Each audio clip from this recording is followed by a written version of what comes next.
Hey guys, today we're going to be looking at how to perform spatial joins in PostgresSQL database using the PostGIS extension. So I've already loaded my PG admin and my servers. So now I'm going to browse to my database. So in my local server, I have a database called Mineral Property. So in my Mineral Property database, in my public schema, I would have already loaded the tables that we're going to be using for this demonstration. So we're going to be using the Amerindian area and the small scale tables. To view the contents of these tables, you simply select the table, you right click and go to view edit data, and you can view the first 100 rows. Now this allows you to view the contents of that table, so you can get to see the column names and also the rows which contain specific information about your data. So let's do the same for the small scale table. You simply right click, view, edit, and you view the first 100. So here we can see again that there is a number of columns and then there's a number of rows. An important thing to note here is that this little icon above the geometry column. So if I click on it, because these two claims were selected in my table, as you can see, I have a visual representation of what they would look like in a GIS software. So if I was to unselect them, this is what it would look like. So at this point, you'll be able to see all the claims or all the properties within your layer.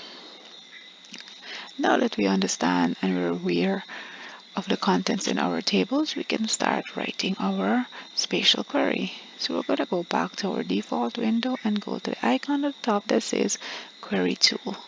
This opens up a new window for us to write our SQL query. So the first spatial join that we're going to be demonstrating today is a containment join. So a containment basically is where one feature is completely contained in another. So in our case, we're trying to identify all the claims or all the small scale properties that are completely within an Amerindian area. So let's begin. So first I'm going to start by typing the word select. Next, I'm going to apply an alias to my Amerindian area table. So for this demonstration, I'm going to label the alias as area. So I'm going to say area, and I want to filter the name column in my Amerindian area table as Amerindian area.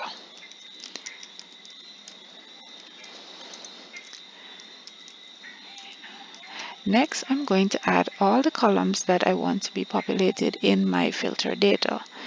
So I'm going to assign an alias to the small scale table. For demonstration, the alias is going to be claims.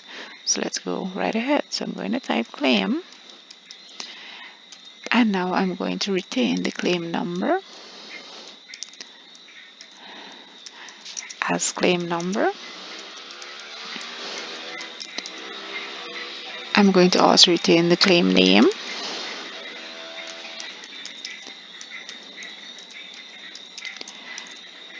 as claim name.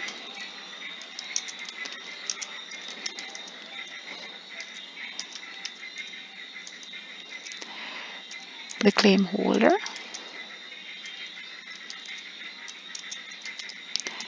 So it's important to note when you're viewing the dataset the name of your columns.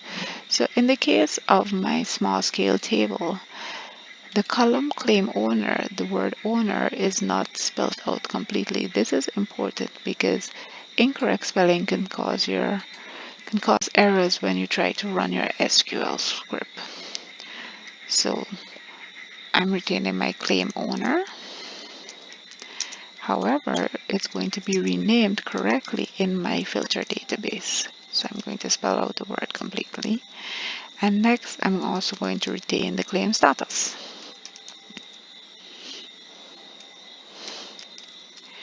And this is going to be renamed as status in my filter database.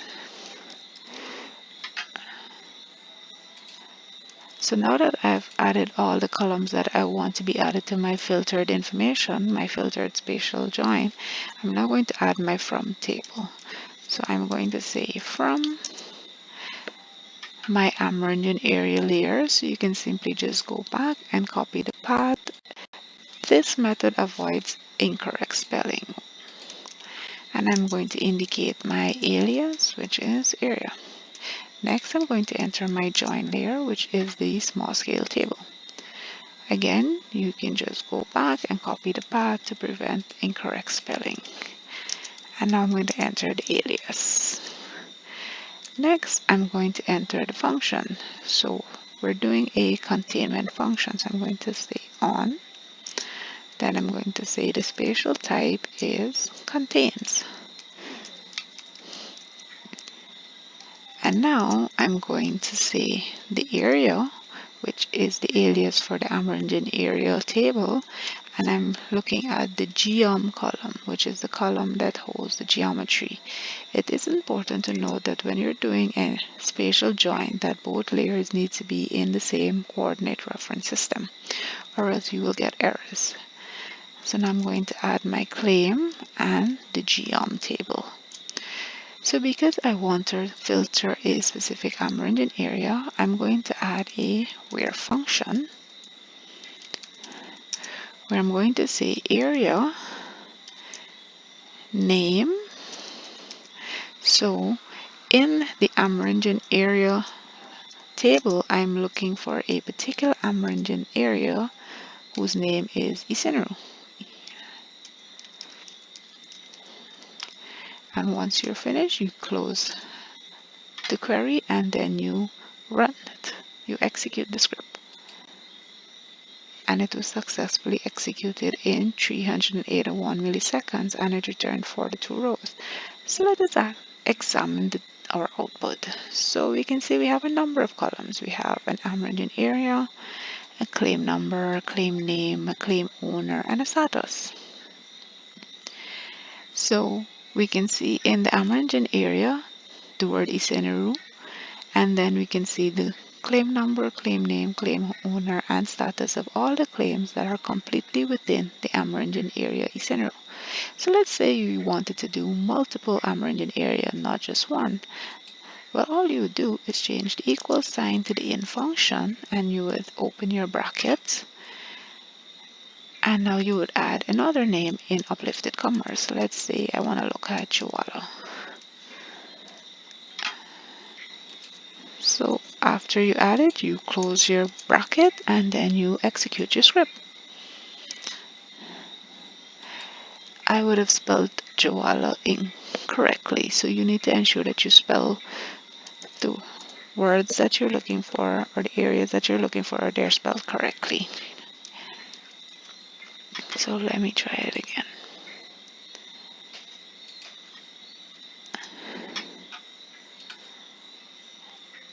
And now it was successfully run in 420 milliseconds, and now I have 74 rows. So let's examine the data. So now we can see there's Chihuahua and the properties that are completely within, but then if I continue to scroll, we started to see Isinru, and now the properties that are within Isinru. So I think this is a pretty nifty tool for spatial joins depending on your outcome. So let's look at another. So I'm going to go back to my main window and I'm going to add another window, SQL window. So now I'm going to do a proximity spatial analysis. So for this demonstration, we're going to use the airstrip table. So once again, you can just select and then right click and view the first 100 rows to view the contents of this layer. As we can see, we have a number of airstrips and the codes and varying information. So let's go to the query. Let's build a proximity query. So we're going to start out with select. And we're going to assign an AOI, alias to our airstrip layer. So it will be AOI. And we're going to be looking in the name column as airstrip. So now I'm going to insert the columns that I want to be added to my filter dataset. So again, I'm going to use the word claim as the alias for my small scale, and I'm going to retain the claim name as claim name. I'm going to retain the claim holder,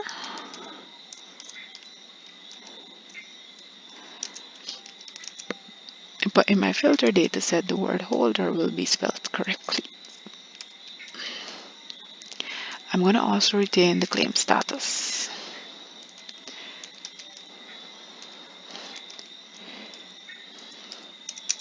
And this is going to be renamed as status in my filter dataset. Now that I've written all the columns that I want to be retained, I'm going to insert my from layer, which is going to be my airstrip layer. So I can simply copy the path and insert the alias. And then I'm going to insert my join, which is going to be my small scale layer.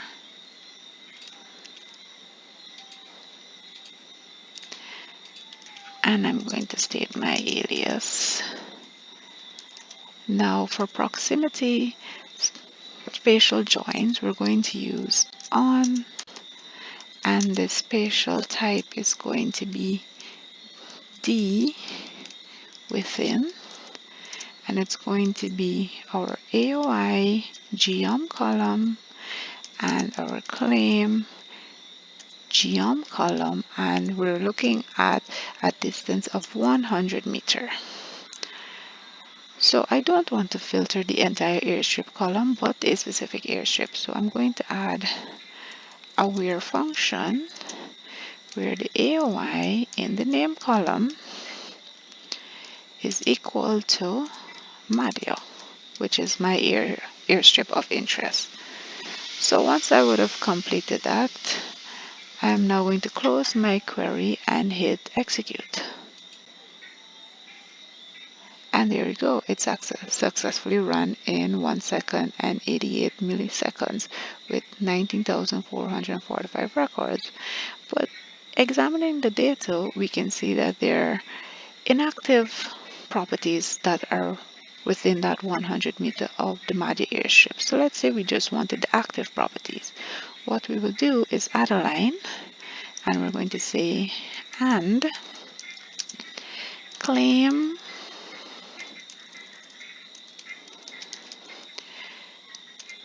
status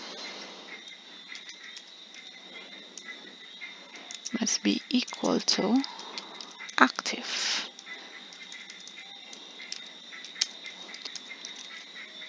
And then we're going to run.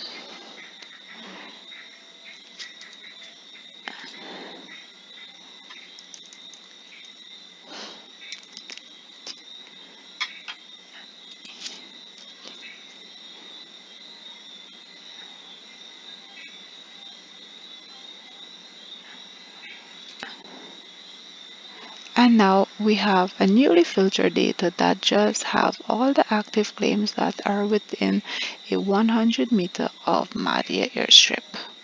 So I think these are pretty nifty tools, and this is done directly in the database. You didn't need a mapping software to perform these spatial joins. So I hope you guys enjoy learning spatial joins in the PostgresSQL database and PostGIS extensions. Thank you guys for watching. See you next time.